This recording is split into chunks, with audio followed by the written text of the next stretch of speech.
कहानी की शुरुआत में हम शेरोन नाम की एक विधवा औरत को देखते हैं जिसकी उम्र 45 साल है। कुछ महीने पहले ही शेरोन का पति जब रात में घर लौट रहा था तब किसी ने उसे चाकू घोंपकर मार दिया था, पर अभी तक कातिल का कुछ भी पता नहीं चल पाया है। शेरन अपने पति को खोने के गम में पूरी तरह से टूट चुकी थी। शेरन का एक बेटा भी है जिसका नाम एंथनी है और वो भी अपने पिता की मौत से गहरे दुख में डूबा हुआ है। शेरन के लिए यह दौर बहुत मुश्किल था, लेकिन वह अपने बेटे की देखभाल करने के साथ साथ अपना काम भी संभालती है। पति की मौत के बाद उसकी जिंदगी से हर तरह का रोमांच खत्म हो चुका था और वह अकेलेपन से जूझ रही थी। शेरन का एक पुलिस ऑफिसर दोस्त भी होता है जो उसके पति के केस की जांच कर रहा होता है। वह शेरन से मिलने आता है और उसे भरोसा दिलाता है कि वह जल्द ही उसके पति के हत्यारे को ढूंढ निकालेंगे। यह ऑफिसर शेरन को बचपन से जानता था क्योंकि वो दोनों एक ही स्कूल में पढ़ते थे और वह शेरन को पसंद भी करता है, लेकिन शेरन उसे सिर्फ अपना एक अच्छा दोस्त मानती है। दूसरी तरफ एंथनी कॉलेज में होता है, पर वह कॉलेज में नया होता है और थोड़ा शर्मीले स्वभाव का भी होता है। इस वजह से वह ज्यादा दोस्त नहीं बना पाता। एंथोनी को एक लड़का परेशान करता है। तभी डायलन नाम का एक लड़का वहां पे आता है जिसकी उम्र 19 साल होती है और उसे देखकर वो लड़का वहां से चला जाता है। डायलन दिखने में आकर्षक और स्मार्ट होता है और उसकी करिश्माई पर्सनैलिटी की वजह से लोग उसकी तरफ जल्दी आकर्षित हो जाते हैं और वो कॉलेज में काफ़ी फेमस है। वहीं एंथनी कॉलेज में एक लड़की को देख रहा होता है जिसे वह काफ़ी पहले से पसंद करता है, लेकिन कभी हिम्मत नहीं छुटा पाया कि उससे बात कर सके। डायलन यह बात नोटिस करता है और उस लड़की के पास जाकर उससे बात करता है। फिर वह उस लड़की को एंथनी से मिलवा है। एंथनी को उस लड़की से बात करके अच्छा लगता है। कुछ देर के बाद जब एंथनी लॉकर रूम में होता है तभी डायलन वहां आता है। एंथनी उससे पूछता है कि तुम मेरी इतनी मदद क्यों कर रहे हो। इस पर डायलन जवाब देता है कि मुझे पता चला है कि तुम्हारे पिता इस दुनिया में नहीं है। मुझे पता है कि बिना पिता के रहना कितना मुश्किल होता है, क्योंकि मेरे पिता ने खुद को खत्म कर लिया था। अब मैं अपने अंकल के साथ रहता हूँ, इसलिए मैं तुम्हारा दर्द समझ सकता हूँ। धीरे धीरे दोनों अच्छे दोस्त बन जाते हैं। एक दिन एंथनी डायलन की गाड़ी में बैठकर उसे अपने घर लेकर आता है। एंथनी अपनी माँ से डायलन को मिलवा है। शेरन को डायलन अजीब नजरों से देखता है, जिसे शेरन भी महसूस करती है। तभी एंथनी अपनी माँ से कहता है कि मैंने अपने घर पर पूल पार्टी रखी है जहाँ मेरे कई क्लासमेट्स आने वाले हैं। रात में एंथनी के घर पर उसके क्लासमेट्स पूल में मस्ती कर रहे होते हैं, जहाँ डायलन भी मौजूद होता है। वो लड़की जिसे एंथनी पसंद करता था वो भी वहीं आई होती है। एंथनी और वो लड़की आपस में बात करने लगते हैं। वहीं रन अपने पति की मौत के बाद पहली बार अपने बेटे को खुश देखकर अच्छा महसूस करती है, लेकिन डायलन उस पर अजीब नजरें डाल रहा होता है जिसका उसे बिल्कुल भी अंदाजा नहीं था। थोड़ी देर के बाद डायलन पूल से निकलकर बिना शर्ट पहने चुपके से घर के अंदर चला जाता है और शेरन के कमरे में घुस जाता है। वहां पर एक टेबल पर रखी फैमिली फोटो को ध्यान से देखने लगता है। तभी शेरन अचानक कमरे में आ जाती है, जिससे डायलन थोड़ा चौंक जाता है। शेरन उसे पूछती है कि वो यहाँ क्या कर रहा है। डायलन बहाना बनाते हुए कहता है कि उसे बाथरूम जाना था, लेकिन गलती से वह यहाँ पे आ गया। फिर वो शेरन की तरफ देखते हुए कहता है कि मुझे पता है कि बिना पति के रहना कैसा लगता है, क्योंकि मेरे पिता भी अब इस दुनिया में नहीं है। मैं उन्हें बहुत मिस करता हूँ। डायलन की बात सुनकर शेरन को उसके लिए बुरा लगता है। इसके बाद डायलन उसे पूल पार्टी करने देने के लिए धन्यवाद देता है और वहाँ से चला जाता है। उधर डायलन को पता चलता है कि शेरन अपना दूसरा घर बेचना चाहती है, क्योंकि इस घर में उसे अपने पति की यादें बहुत सताती हैं। यह घर शेरन के पति ने उसे और एंथनी को गिफ्ट में दिया था।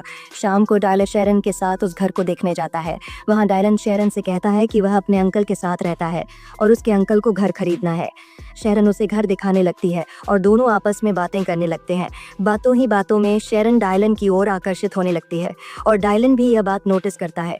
इधर डायलन एंथनी को उस लड़की का नंबर भी दिलवा देता है जिसे वह बेहद पसंद करता था। एंथनी को लगने लगता है कि उसे एक सच्चा दोस्त मिल गया है। अब डायलन का थनी के घर आना जाना बढ़ जाता है और शेरन भी उसके आने से खुश रहती है। अगले दिन जब शेरन अपने ऑफिस में होती है तो उसके पास एक मेल आता है जिसमें उसके पुराने अफेयर की जानकारी होती है। इसे देखकर शेरन घबरा जाती है। वह तुरंत अपने ऑफिस सेक्रेटरी को इस बारे में बताती है। उसकी सेक्रेटरी उसे सलाह देती है कि वह इस बारे में अपने पुलिस ऑफिसर दोस्त को बताए, क्योंकि ऐसे मेल उसे पिछले कुछ महीनों से मिल रहे हैं। लेकिन शेरन नहीं चाहती कि किसी को भी उसके पुराने अफेयर के बारे में पता चले, इसलिए वह अपने ऑफिसर दोस्त को कुछ भी नहीं बताती है। इधर कॉलेज में डायलन एंथनी से कहता है कि उसे उस लड़की के साथ डेट पर जाना चाहिए। एंथनी हिम्मत करके उस लड़की को रात के डिनर के लिए पूछता है और वह मान जाती है। रात में डायलन अपनी कार से उस लड़की को लेकर एंथनी के घर आता है। डायलन कार से बाहर निकल जाता है और एंथनी कार में बैठकर लड़की के साथ डेट पर निकल जाता है। जाने से पहले वह कार देने के लिए डायलन को धन्यवाद कहता है और डायलन एंथनी के आने तक घर पर ही रुक जाता है। शेरोन और डायलन घर के अंदर बैठकर बात कर रहे होते हैं। दोनों एक दूसरे के बारे में बहुत सी बातें शेयर करते हैं। शेरन उसे बताती है कि उसे लगता है कि उसका पति उसकी परवाह नहीं करता था। तब डायलन उसे कहता है कि वह अपने पति की लिखी हुई किताब फाड़ दे। शेरोन ऐसा ही करती है जिससे उसे अच्छा महसूस होता है। डायलन उससे बात करते हुए उसे अकेलापन महसूस नहीं होने देता। कुछ देर के बाद जब शेरन शावर ले रही होती है तो उसे लगता है कि कोई उसे देख रहा है। शेरन देखती है कि वह डायलन है, जिससे वह डर जाती है और पूछती है कि तुम यहाँ पे क्या कर रहे। तब डायलन बिना कुछ कहे अपने कपड़े उतार कर शेरन के पास आ जाता है और उसके करीब आने लगता है। शेरन उसे नहीं रोकती और दोनों एक दूसरे के करीब आ जाते हैं। वहीं एंथनी उस लड़की के साथ एक रेस्टोरेंट में डिनर करता है और फिर दोनों एक जगह कार रोककर किस करते हैं। इसके बाद एंथनी लड़की को उसके घर छोड़ देता है और फिर अपने घर आ जाता है। घर में एंथनी डायलन से कहता है कि उसका दिन लड़की के साथ अच्छा बीता। फिर डायलन अपनी कार लेकर घर चला जाता है। डायलन का घर छोटा होता है और उसका लाइफस्टाइल बस एक दिखावा होता है। वह गाड़ी भी उधार मांग कर लाता है। यहाँ पर पता चलता है कि डायलन ही शेरन को वह मेल और लेटर भेजा करता था। उसका एंथनी का दोस्त बनना भी उसके किसी बड़े प्लान का हिस्सा था, जिसका वह बहुत समय से इंतजार कर रहा था। अगले दिन कॉलेज में वही लड़का लड़की को तंग करता है और कहता है कि तुम एंथनी को डेट कर रही हो। इस पर लड़की कोई जवाब नहीं देती। तब वो लड़का कहता है कि एंथनी का दोस्त आलन अच्छा लड़का नहीं है। अगर तुम्हें भरोसा नहीं है तो तुम उसके ऑफिस में रखी फाइल को चेक कर सकती हो। वहीं शेरन अपने घर पर होती है। तभी उसके पास डायलन का मैसेज आता है, जिसमें लिखा होता है कि वह फिर से उसका दूसरा घर देखना चाहता है। रात में शेरन अपने दूसरे घर में जाती है, जहाँ डायलन उसका इंतजार कर रहा होता है। डायलन शेरन के पास आता है और दोनों एक दूसरे को किस करने लगते हैं। तभी हम देखते हैं कि एक कार थोड़ी दूर पर रुकती है और उसके अंदर से कोई उनकी वीडियो बनाने लगता है। वहीं डायलन और शेरन किस करते हुए कमरे में चले जाते हैं और करीब आ जाते हैं। अगले दिन वो लड़की कॉलेज में एंथनी के पास आती है और उसे एक वीडियो दिखाती है, जिसमें उसकी माँ और डायलन किस कर रहे होते हैं। यानी कल रात उसी ने कार के अंदर से वीडियो बनाया था। वो एंथनी से कहती है कि मैंने उस लड़के की बात मानकर ऑफिस में चुपके से डायलन की फाइल देखी। तब मुझे पता चला कि वह 21 साल का है और काफ़ी पहले ही पढ़ाई छोड़ चुका है। फिर वो लड़की बताती है कि उसने कल रात मुझे तुम्हारे दूसरे घर पर बुलाया था, जहां मैंने तुम्हारी माँ को उसके साथ देखा, लेकिन उसने मुझे जानबूझकर बुलाया था ताकि मैं उन्हें साथ देख सकूं। फिर वो लड़की एंथनी से पूछती है, क्या उस लड़के ने डायलन को सही में चाकू मारा था? यह सुनकर एंथनी चुपचाप वहां से चला जाता है और वो लड़की भी जाने लगती है। लेकिन तभी डायलन उसके पास आता है और उसका फ़ोन छीन लेता है। फिर वो शेरन और अपने किस वाला वीडियो अपने फ़ोन में ले लेता है।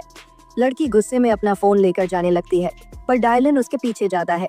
उधर शेरन अपनी असिस्टेंट के साथ घर पर होती है। तभी उसे पता चलता है कि किसी ने उसका और डायलन का किस वाला वीडियो ऑनलाइन अपलोड कर दिया है। यह देखकर शेरन परेशान हो जाती है। तभी घर की डोरबेल बजती है और शेरन देखती है कि उसका अफसर दोस्त आया है। वो उसे बताता है कि उसे उसके पति के मर्डर केस से उसे हटा दिया गया है, क्योंकि वह केस आगे नहीं बढ़ रहा था। शेरन उसे डायलन के साथ अपने वीडियो के बारे में सब कुछ बता देती है। साथ ही वह ये भी बताती है कि उसे पहले अफेयर के बारे में कई मेल और पत्र मिलते थे। शेरन की बात सुनकर ऑफिसर को बहुत बुरा लगता है। वह कहता है कि अगर तुम्हें मुझे पहले ये सब बताया होता तो शायद मैं केस ढा सकता था। ऑफिसर को ये जान के भी बुरा लगता है कि वह डायलन के साथ ये सब कर रही है, क्योंकि वह उसे बहुत प्यार करता है। शेरन उससे माफ़ी मांगती है, लेकिन गुस्से में वह वहाँ से चला जाता है। एंथनी घर में अकेला होता है।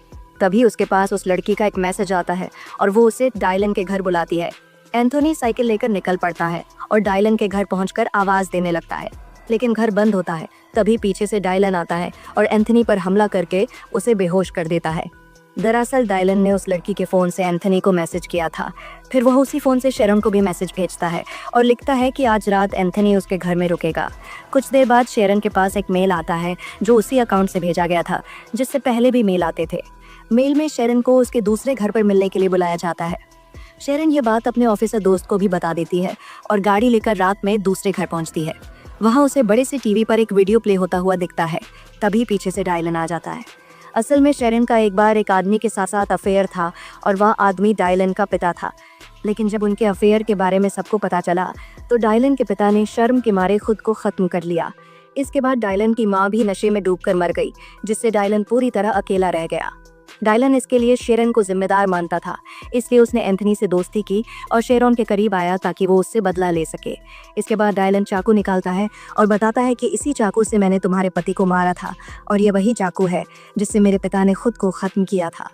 शेरन बहुत डर जाती है, लेकिन डायलन चाकू उसके हाथ में देकर कहता है कि तुम्हें भी अपनी जान उसी तरह लेनी होगी जैसे मेरे पिता ने ली थी। आगे वह कहता है कि मैंने एंथनी को पकड़ कर रखा है, अगर तुमने खुद को खत्म नहीं किया तो मैं उसे मार डालूंगा। शेरन डायलन की बात नहीं मानती और चाकू से उसके पैर पर वार करके भागने लगती है। तभी ऑफिसर दोस्त वहां पहुंच जाता है। शेरन उसे सारी सच्चाई बता देती है। वो गन लेकर डायल को ढूंढने लगता है, लेकिन डायलन वहां से भाग चुका होता है। अब शेरन और ऑफिसर दोस्त एंथनी को ढूंढने के लिए डायलन के घर जाते हैं, लेकिन वहां पे कोई भी नहीं मिलता। फिर वह पास के जंगल में उसकी तलाश करने लगते हैं। उसी जंगल में एंथनी और वो लड़की पेड़ से बंधे होते हैं। दोनों कड़ी मशक्कत के बाद रस्सी घसीट कर खोल देते हैं। इसी बीच शेरन और अफसर भी जंगल में आगे बढ़ते रहते हैं, पर ऑफिसर थक कर रुक जाता है। लेकिन पीछे से अचानक डायलन आता है और चाकू से उस पर हमला कर देता है, जिससे वह घायल होकर नीचे गिर जाता है। डायलन उसे गीले कर शेरन के पास जाकर उस पर गंद तान देता है। तभी एंथनी बीच में आ जाता है। डायलन गुस्से में कहता है कि हट जाओ, तुम्हारी माँ ही मेरे पिता की मौत के जिम्मेदार हैं। तभी लड़की पीछे से डायलन पर हमला कर देती है। अब सभी डायलन से लड़ने लगते हैं। शेरन डायलन के सिर पर गन से मारकर उसे बेहोश कर देती है। वो उसे शूट करने वाली होती है, लेकिन एंथनी उसे रोक लेता है और कहता है कि इसे सजा कानून देगा। शेरन एंथनी की बात मान जाती है। कुछ महीनों बाद शेरन को दिखाया जाता है कि वह अपने ऑफिसर दोस्त को डेट कर रही है। वहीं एंथनी अपनी मां को माफ कर चुका है और दोनों का रिश्ता फिर से ठीक हो रहा है। और यहीं पर फिल्म खत्म होती है। वीडियो को लाइक और शेयर करके चैनल को सब्सक्राइब करें और बेल आइकॉन प्रेस करें, जिससे आने वाली वीडियोस मिस ना हो पाए।